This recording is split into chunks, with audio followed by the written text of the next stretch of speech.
Welcome to Cancer Talks, a podcast sharing stories of personal transformation and collective healing from people who have been touched by cancer. My name is Claire DeLaslo, and I'll be guiding today's conversation. Our guest, Ellen Albertson, is a psychologist and self-compassion teacher living in the Champlain Islands of Vermont. She brings over 25 years of counseling, coaching, and healing experience to her holistic practice and transformational work. As an author and radio host, she's known as the Midlife Whisperer, helping women raise their vibration so they have the energy, confidence, and clarity to make their next chapter their best chapter. When we spoke, Ellen had just spent the morning in her garden picking a bouquet for the radiation room, and she zoomed off to treatment after we hung up. It's rare to be invited into someone's process when everything is still so raw. Wherever you are in your journey, I hope you find this candid conversation to be good company.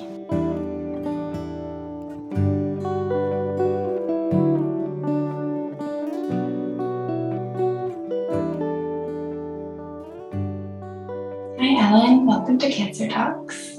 Hey, Claire, it is so great to be here. And thank you for having this amazing podcast. I have been listening to it, and it is helping me so much with my cancer healing journey. I'm so glad to hear that.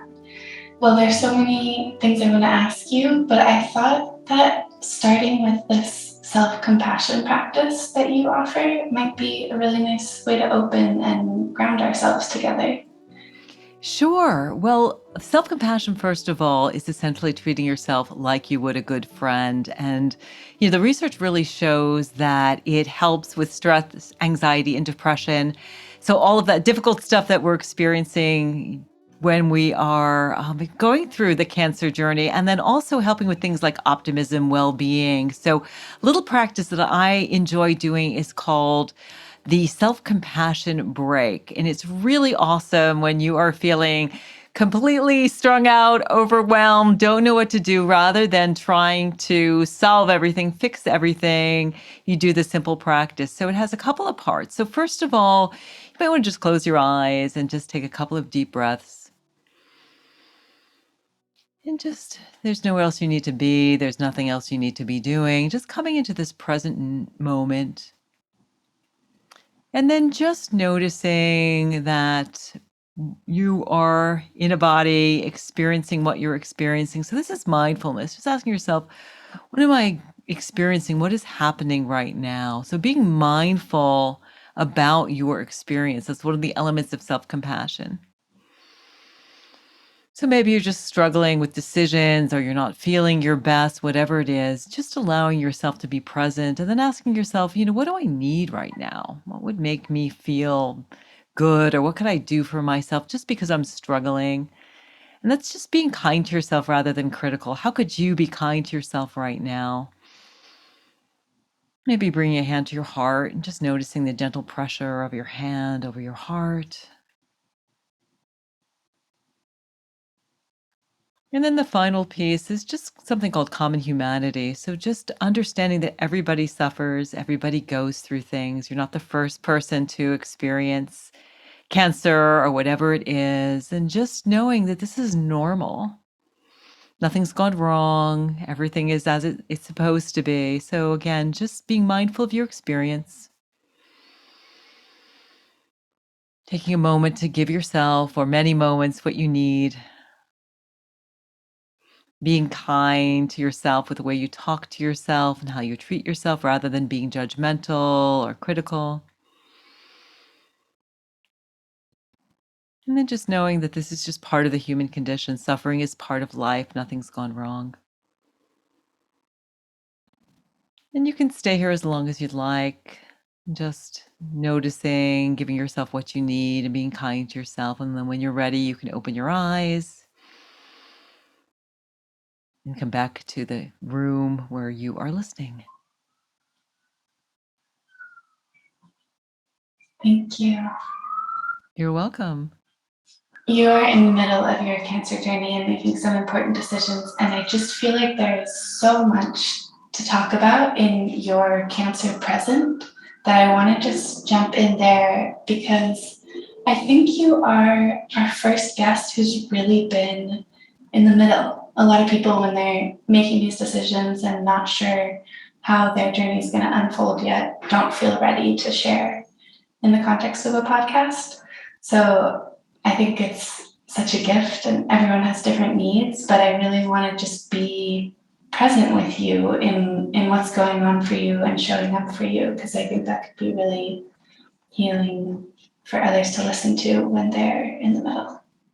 Sure. And I'm so happy to share because one of my messages is really to be an advocate for yourself, to be empowered, because it's so easy. First of all, when you get that diagnosis, you completely shut down and go into fear mode. And then it's very easy to just be funneled through the conventional system. And as you know, there are conventional treatments, they work. There are complementary treatments, which also do their thing. And, I think so much of the journey, for me anyway, has been navigating both worlds. So, just to give people a little background, I was officially diagnosed with HER2 positive invasive ductile breast cancer on April 12th, which was my son's 21st birthday. It was a total shock. I have no family history of cancer. I am the healthiest person I know. I'm a registered dietitian. I'm a board certified health and wellness coach. Probably eat 12, 15 servings of vegetables a day, mostly vegan, move every day, do all the stuff, the meditation, the self-compassion. So it can happen to anybody. So what happened to me is I got the diagnosis. Yeah, I decided, yes, go forward with the surgery. So I had surgery on May 5th. And I am currently on let's see, today is day 12 of radiation for me. Radiation actually has been remarkably okay and almost even interesting, pleasant. I've had no adverse effects from it, maybe a little bit of fatigue, but that felt like the right thing to do. So I have 8 more courses of that. And that, of course, is to eradicate anything that might have been in the breast. I did find out through all of this, too, that I do have a BRCA2 mutation that is common to Ashkenazi Jews. So that sort of threw in another monkey wrench of like, gosh, not only do I need to deal with the diagnosis, but now I also have to think about, my gosh, I've got a 50% chance, perhaps, depending on what you read and who you talk to about it, maybe coming back, as well as things like ovarian cancer. Cancer was not on my vision board. It was just totally not even a part of my consciousness. So currently I'm trying to make the next decision in terms of whether or not to go forward with any kind of chemical treatment. So there is an immunotherapy called Herceptin, and it's usually given with 12 weeks of chemo. So I'm kind of trying to make that decision right now. I'm working with both an incredible integrative doctor who is a breast cancer surgeon herself and is sort of, refashioned her career to really work with people, mostly people who are experiencing breast cancer. I have a naturopath, and then I've got my conventional team who's been tremendous. But, ultimately it comes down to me to make that decision. And I don't know. I think I'm gearing towards probably not doing the chemo. And one other thing that happened, I went to Dana-Farber for a second opinion, again, talked to one of the leading experts on breast cancer, who is tremendous, and actually enrolled in a clinical study to take a look at using a new regimen that would be even less toxic than the current one, which is 12 weeks of chemo and a year of Herceptin. But then I found out like the week later that because I started radiation, I wasn't eligible for it. So it was kind of like the universe saying, well, wait a minute, what do we do? My oncologist has been on vacation, so I couldn't talk to him. So kind of feeling like, well, gee, I don't know. I mean, the interesting thing is the day I finished radiation is my 2-year anniversary with my man. So it kind of felt like, God, I could be done. And really not done, because then there's so much you can do in terms of a complementary in terms of, diet and supplementation and all types of things. So kind of looking at the metabolic approach of really reducing my carbohydrates and doing intermittent fasting, like again, tons of herbs and supplements and mindfulness and changing my relationship with my work and really kind of taking a month off to do some healing, maybe doing a cleanse. So I'm kind of feeling it out right now, but there is a little bit of a time stamp on figuring all this piece out. Yeah, I was going to say I'm hearing speed. I'm hearing like an urgency in like so many decisions to be made, and just in these last few moments, just a little taste of that information overload that's so common. Yeah, and it's hard too because you could go for the sure thing, right? That clobbers the cancer, 97% if you do the regime that my oncologist and that the Dr. Dana-Farber recommends. But then, you're talking about taking in, my life is very clean. I mean, I don't use any toxins at all. I clean my toilet bowls with vinegar and baking soda, which works great. All natural, everything. And I know that part of me also just wants to gently release this label of like cancer because I'm officially in remission. There's no sign or symptoms that I have it. And sometimes the whole regime feels like you're burning down a forest because you think there's an infected tree. Not even that there is an infective tree, but we think there might be. And, even, my doctor will say, well, there's a good chance there's no cancer in your body. They know that this insurance chemo piece. So it is a lot. It is a lot, but, your life kind of depends on it. Yeah. Are there any practices you've been doing to like try to be in maybe an intuitive place or like get grounded to feel the feeling part of this decision? Yeah, I love to spend time in nature. Also, just shut off the phone and also do whatever I can. And for people who are, in the throngs of cancer, I think one of the most healing things for me is to feel normal. Like to do those things, to put on a bathing suit and go swimming. Last weekend I went swimming, I went sailing. I felt like me. I feel incredibly vibrant and healthy. I mean, my energy is so uber high. So pretty much leaning into, and so much of the work that I do as the Midlife Whisperer, working with women at midlife, is about keeping your vibration really high. So gardening, like spending time. I was feeling a little stressed before we talked. I went out and I picked flowers. I bring flowers into the radiation suite, to kind of bring some joy to that place every week. So whatever makes me feel normal is so important, because it's summer here in Vermont and there's so many festivals and hanging out with friends, spending time with people I love and my fur baby and just, and certainly meditation is very grounding, learning to work productively with my mind and just understanding, when am I driven by fear? Like, is this a fear-based decision? You sort of, teasing out what's my intellectual brain, what's my fear brain, Yeah. right? And then what's my soul and my heart telling me? And also sort of thinking about, what is the story that I'm creating here? Like, because I plan on continuing to talk about my journey and helping more people in their experience. So really thinking about like, again, what practices am I using? And really focusing on not illness, but wellness. Because I think that's the piece that's missing as I sort of navigate these worlds in the conventional world is we're talking about just clobbering the cancer. Yeah. And they give us a little bit of space and they'll send you to the nature path, for the well-being piece. But there's so much to be said about what are you doing to work on your well-being. So just really looking at the well-being piece. I think spending time in the garden has been so like pulling out the metaphorical and the literal weeds, the weeds in my mind, and Yeah. then the weeds in the actual garden. That's something I'm working on. I have a wonderful coach that I'm working with who is helping me with my own spiritual practice, my own direction as well. It's interesting just hearing the way you were talking about.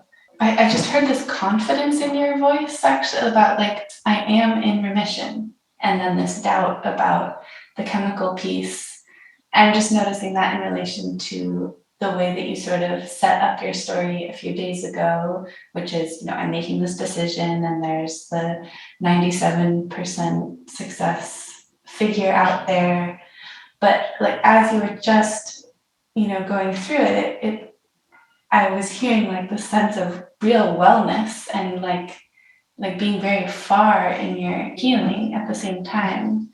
I think my question is, I want to hear more about the parts of you that do feel like you should still be considering the chemical or like, what's the piece of you that's like, oh, that's a really large one because I come from, a family of scientists. I'm a clinical dietitian myself. My dad was actually invented something called flow cytometry, which is a diagnostic tool that's used ubiquitously throughout, cancer research and diagnostics, and wow. actually worked for a pharmaceutical company. Oh my God. And so I come from this very like science is the thing Yeah. and woo and even natural healing. So it's not only am I kind of, oh, what's right, what's not right, for me to say, I'm going to go really more of the natural healing method is going against kind of a family legacy. And so part of it is like, Wow. how do I honor both? Yeah. But family who is feeling like, well, some of my family members might because I haven't talked to them specifically what I'm doing, but of course you're going to do the chemo, right? Yeah. And but they've seen me navigate this with so much grace and so much gathering of information and rationality and knowing my body. I mean, my body's kind of like, ugh. I don't, I mean, it's almost like a piece of me is just, I can't be injected with that Yeah. at this point. It's not like if my life depended on it, maybe that would be a different story. But with this sort of insurance chemo piece, I don't know if I can actually even do that. And I think part of it, the confidence, and I think if people are listening, is something that my sweetheart said to me the other day. He said, "Whatever regimen you choose, you've got to believe it 100%." Yeah. Yeah.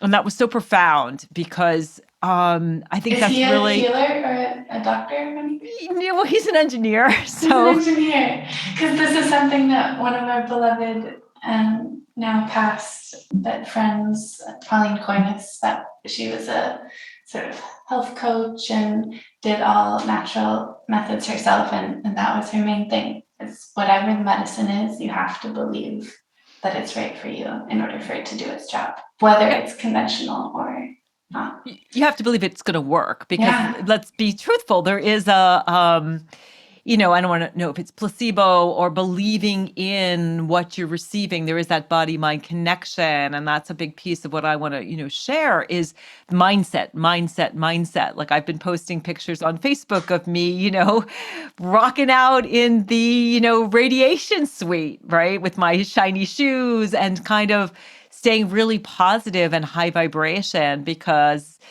cancer is not a high vibe thing. It's yeah, it's a very low vibe, dark kind of thing. And so, yeah, the mindset piece is really important, but it is still a really difficult conversation decision. I've just seen so many people do all of the chemo stuff and pass anyway. yeah, And I wonder what would have happened if they decided to do everything they could. And, again, I guess cancer is starting to be a little bit of a manage something you manage, right? That we all mm-hmm. have cancer cells in our body, All right, regardless of if we have a mass or a tumor. We all have hundreds of cancer cells that our body naturally eliminates or they naturally self-destruct all the time. And so yeah.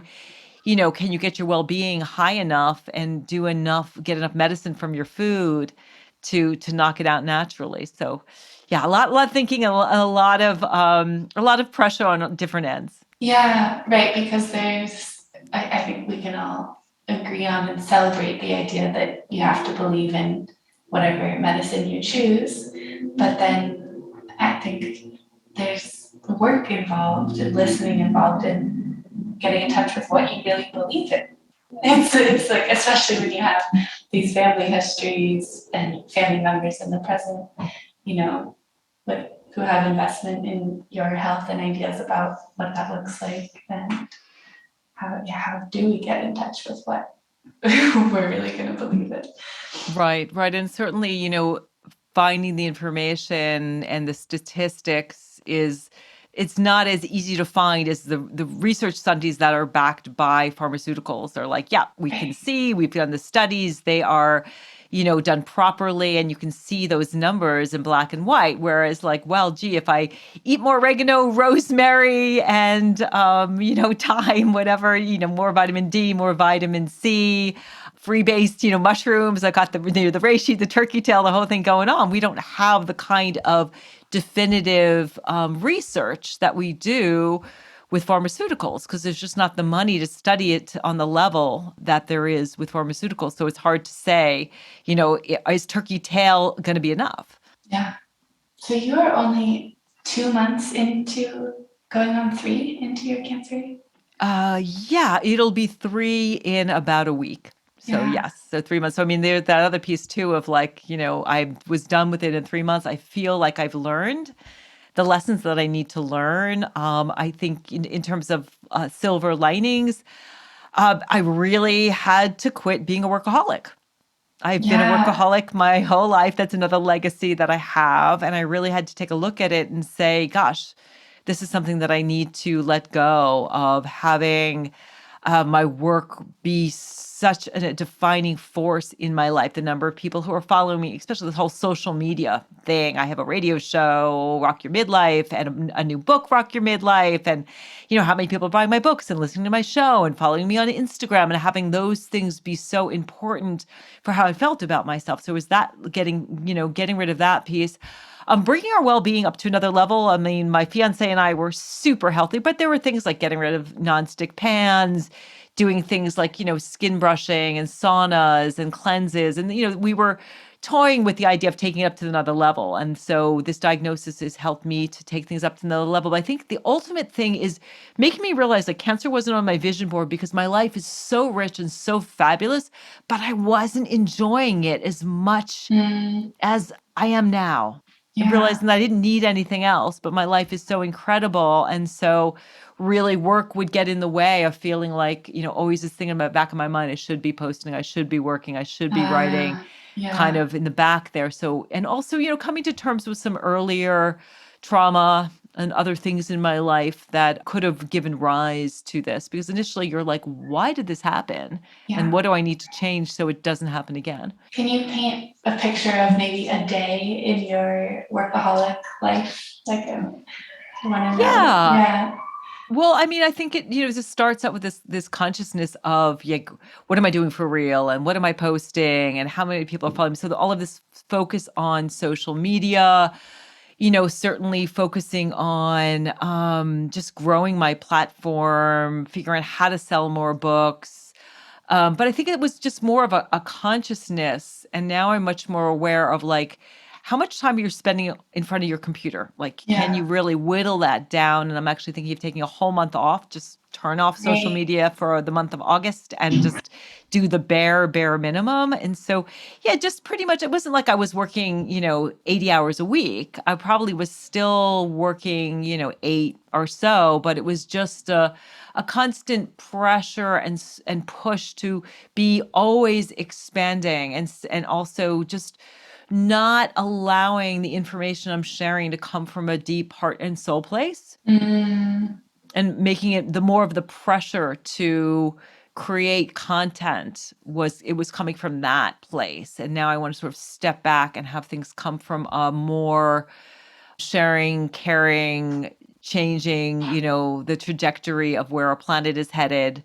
Certainly in terms of my deep love for eating more whole foods, plant-based food, and what that does for our bodies and the planet. So yeah, just stepping back. I mean, so it was I think a lot of churning and burning and trying to make yeah. things happen. And just again, this incredible need to be on a stage and have people looking at my Mm, platform. And I think now have flattened all of that and really going to be coming from a very different place.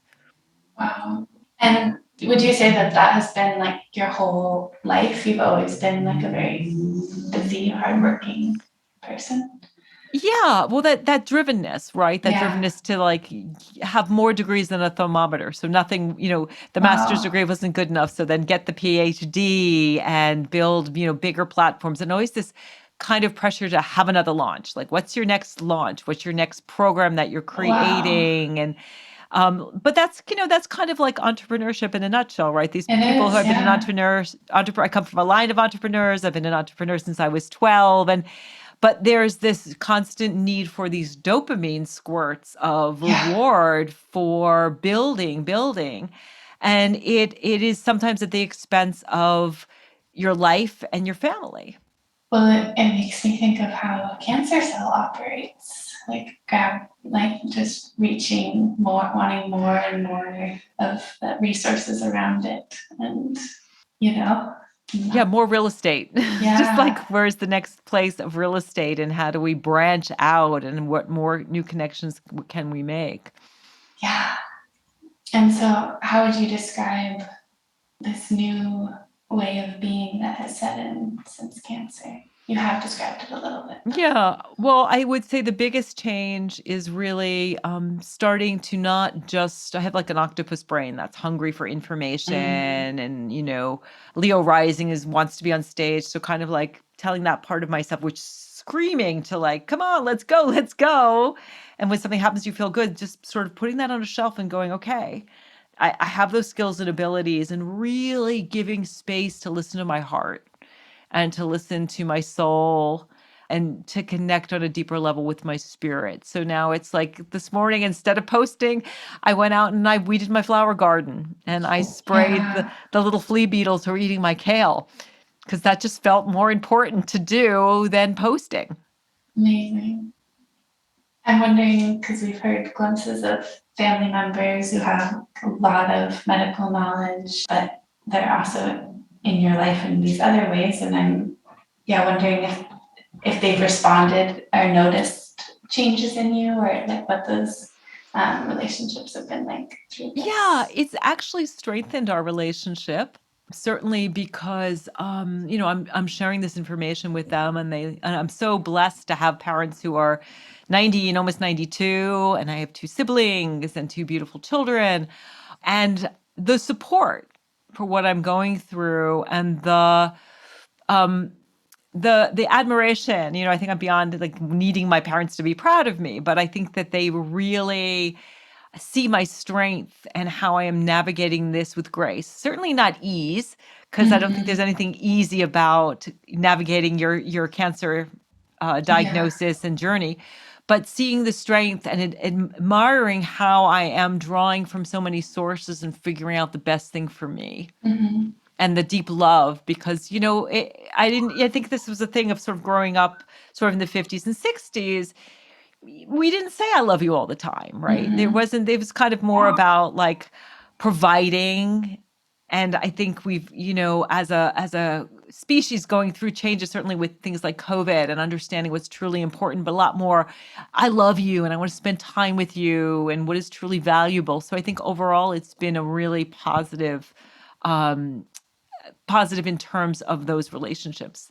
It's making me think of, I think so many people who get cancer, at least who I have interviewed, have, whether they call it workaholic or whatever, but there are a lot of women we talk to who were very successful in careers and lived a very fast-paced life.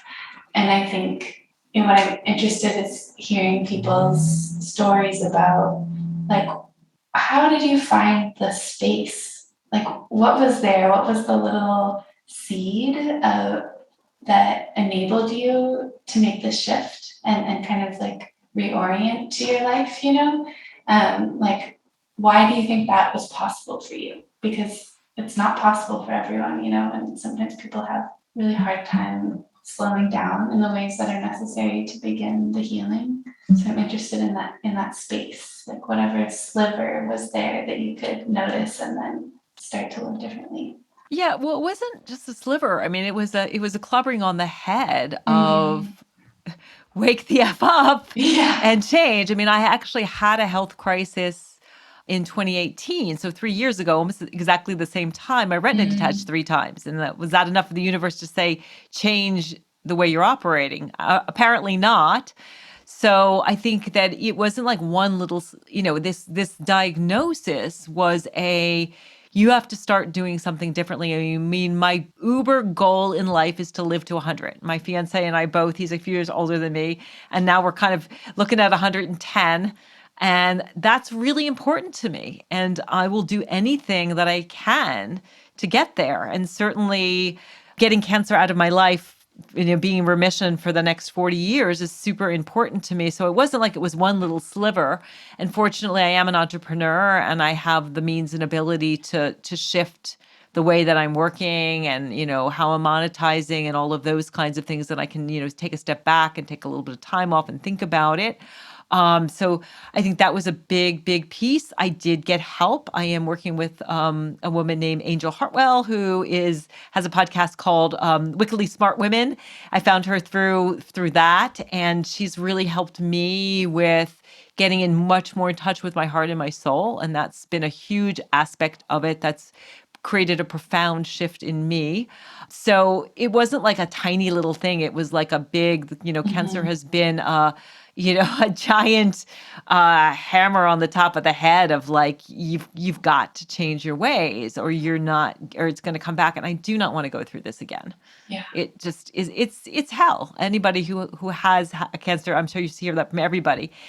It's hell for everybody. And it's generally a surprise and it's generally a transformative wake-up call. I mean, the subtitle of my book, Rock Your Midlife, is 7 Steps to Transform Yourself and Make Your Next Chapter Your Best Chapter. So that's been a big piece for me of, wow, I thought I did all the transformation I needed, but apparently there was a whole other level that is happening now of really being in another chrysalis. And then this whole piece of how do you rock midlife when you're going through cancer? Yeah.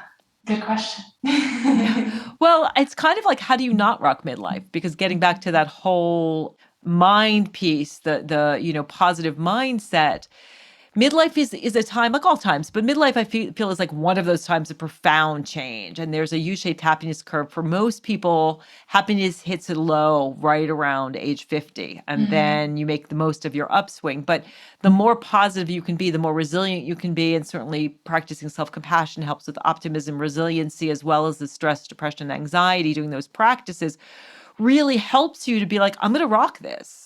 Whatever that means. I'm not going to go into the whole fear, anxiety, depression, woe is me, why is this happening? I'm going to be in this. And I don't like the word fight.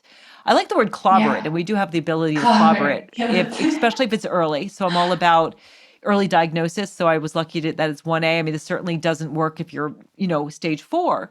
But really keeping a positive mindset when things are difficult. And that doesn't mean that you are a Pollyanna and you have this toxic positivity where, oh, everything's great, even though I'm going through cancer. It's like, wow, I feel really crappy today. I'm really sad. So I'm going to apply this self-compassion compress and go, okay, this is sadness. Where is this? Where is this in my body? Bringing it away from that amygdala part, bring it to my conscious brain. And okay, this is sadness. This is fear. This is anger. Like I see people who I know aren't as healthy as me in terms of their lifestyle. I'm thinking, why don't you have cancer? And why do I have cancer? When I see people, and that's kind of like, why did this happen to me? I don't deserve this. I don't like this. I don't want this. And so even though I come across now as confident and together, there are times when, I'm just on the couch in my fiance's arms and bawling my eyes out.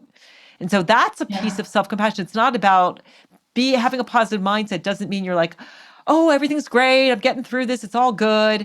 It's about holding those difficult emotions. There aren't negative and positive emotions. The difficult emotions are also filled with information for you of what do I need right now? If I'm angry, if I'm sad, if I'm confused, if I'm overwhelmed, maybe you need to stop and do absolutely nothing. Yeah. I mean, that's the best thing to do if you're feeling overwhelmed, rather than just being like, okay, I'll just do whatever the doctor says. When you're feeling like maybe I have other options, is step back and just be like, I need to slow this process down. I know that we're kind of on a clock with it, but like, how do I just take a breath here? And how do I enjoy my life more, even though I'm going through this, but feeling it all?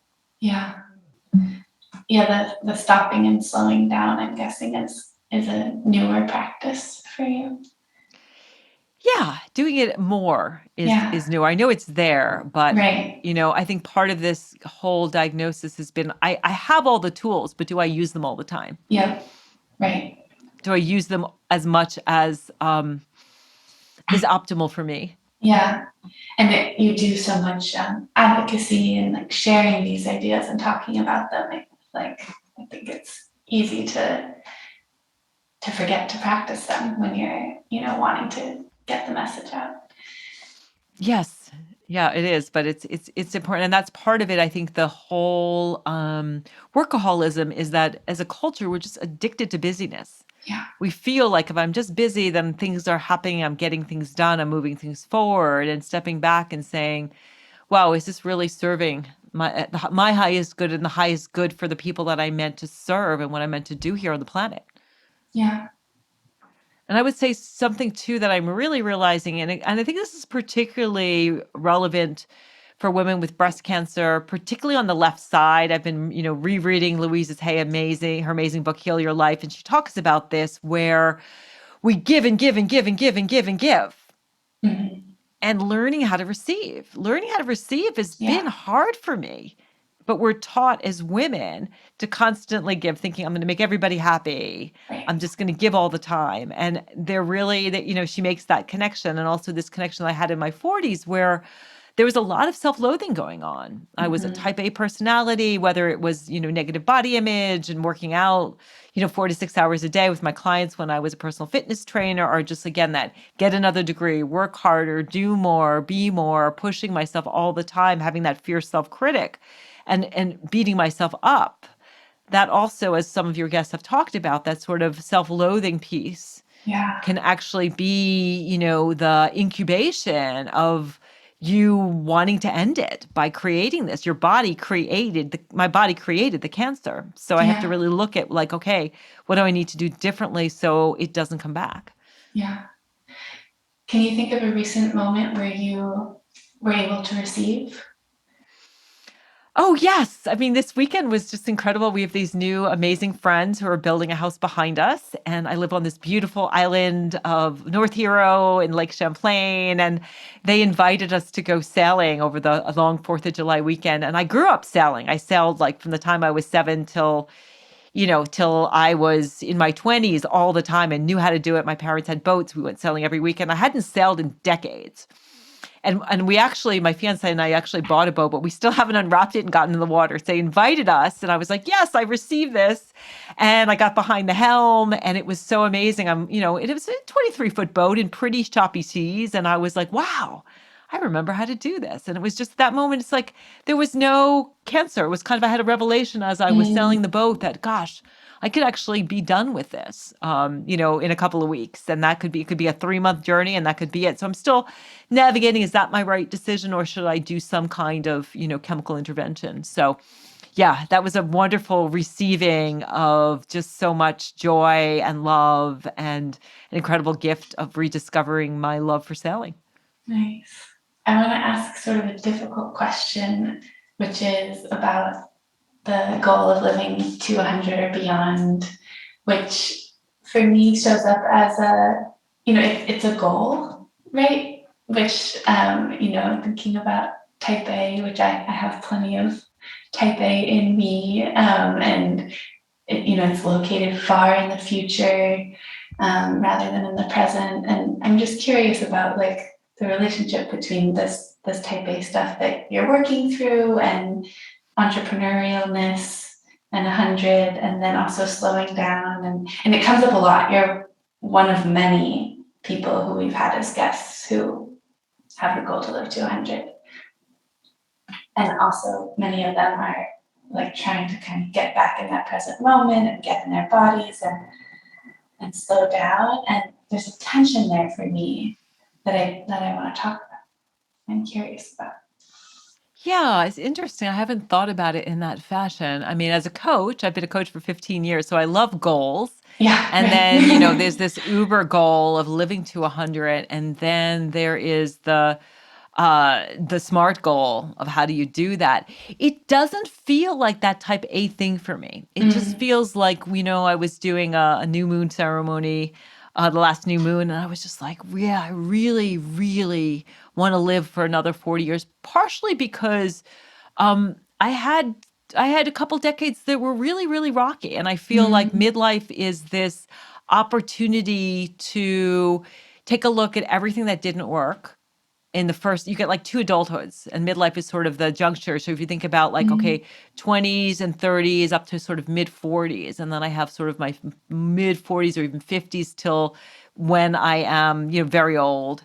And so you've got this incredible like 3, 4, even maybe even 5 decades. And like it's so, to me, it doesn't feel like a type A thing. It feels so exciting, the possibilities, particularly now because I have a gorgeous, wonderful partner who shares my passion for healthy living. And so the healthy living stuff we do is just a total blast and a total joy. It doesn't feel at all like that type A stuff. I mean, like I've been talking about gardening, our garden is insane. I mean, we literally have like 40 kale plants, 40 collard plants, we're juicing, we're growing horseradish and oregano and all of these things that are, amazing for your body.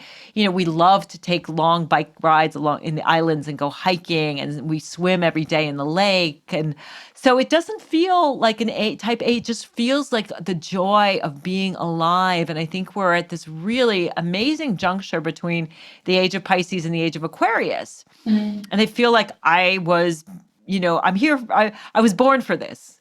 And the Cancer is a piece of my story to share and reach more people who are looking to make a change. And so that doesn't feel like it doesn't have the same energy of you got to post now, you got to do a launch, you got to write another book, what's next? How do you get on the Today Show? When's Oprah going to call? All of that kind of like stuff. It feels like, I just want to stay healthy till 100. And my parents are 90, 92, so I've got great, and the stuff that I do to get there is just a daily joy. And I'm fortunate that, well-being, wellness, and self-regulation are two of my three top character strengths. So to me, to forego, things like grains and sugar and dairy is just not a big deal. It's a joy because, I finally, as my fiance says, nothing tastes as good as healthy feels. So when when I make this smoothie that is literally like kale, collards, garlic, ginger, oregano, horseradish, and, hemp seeds, and I drink it down, I'm like, this feels good. Yeah, good answer. I think we're coming toward a close, but is there anything else you want to share? Yeah, I would say, if you're listening and you've gotten a diagnosis, I would say the things that I've learned the most it's certainly the self-compassion piece. It's a life vest and it is a parachute. It's a life vest so that when you're having those low moments, you've got this ability to just put your hand on your heart and just be like, this hurts. Treat yourself like a good friend. And then when you're taking risks, you've got this ability to be like, okay, if this fails, I've got the resources to pick myself up. So I'd say practice self-compassion, slow down.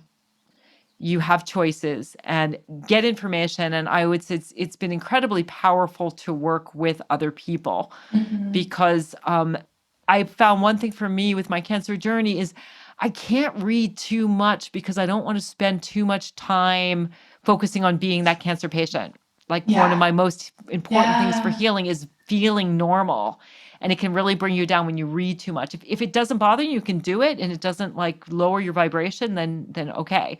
But get some help. They're amazing, coaches, integrated medical doctors, naturopaths. Your podcast certainly has lots of resources, but there's great books out there. So you don't have to do the whole conventional thing. You have choices, and it's so important to learn how to advocate for yourself, whether that, is talking to family members, your doctors, whatever it is, but listen to not just your intellect or your fear brain, but listen to your heart and your gut. And as we said earlier, whatever decision you make, decide that this is the right decision and this is going to work for me. Yeah.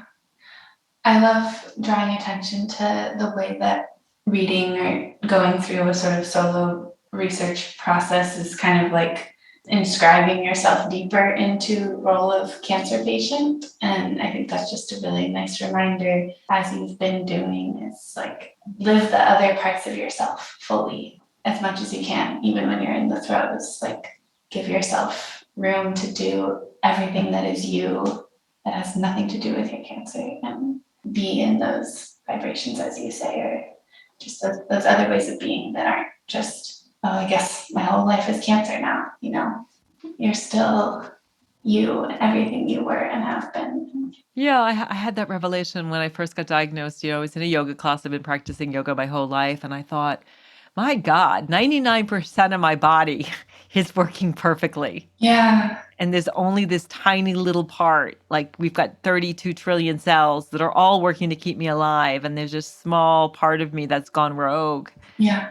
And so just remembering that if you are live and breathing, as Don Kabat-Zinn says, there's more going right in your body and your life than wrong.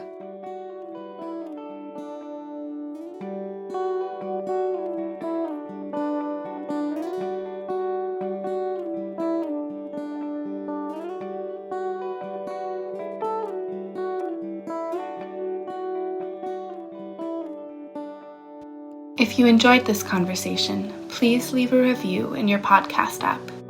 Cancer Talks is a platform for anyone who has been touched by cancer.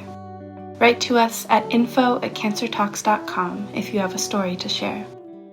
If you'd like to be in community with other cancer thrivers seeking personal transformation, join us for free workshops on Zoom. Visit cancertalks.com/Zoom to register. If you're moved to donate, please visit cancertalks.com/donate.